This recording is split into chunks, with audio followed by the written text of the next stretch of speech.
Turtingi krepšeliai šią savaitę iš gamtinio Vilkės ūkio.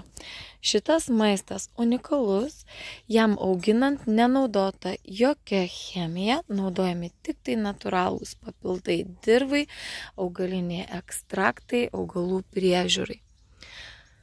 Ir šią savaitę krepšeliai ypač spalvingi, juose rasti ir įprastų daržovių, šakninių, bulvyčių, morkyčių, viena kita burokėlį, svogūnų, o taip pat vaisinių daržovių, agurkų, pomidorų, gabalą moliūgo, agurotį arba cukiniją.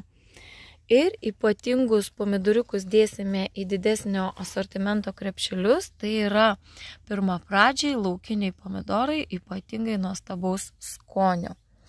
Bus didelis puntas įvairių žalumynų, na ir keletas įdomesnių daržovių, tokių kaip tomatilai, baklažanas ir įvairiaspalvės paprikos. Kai visą tai užsakyti, rasite tekste ties šiuo video. Iki.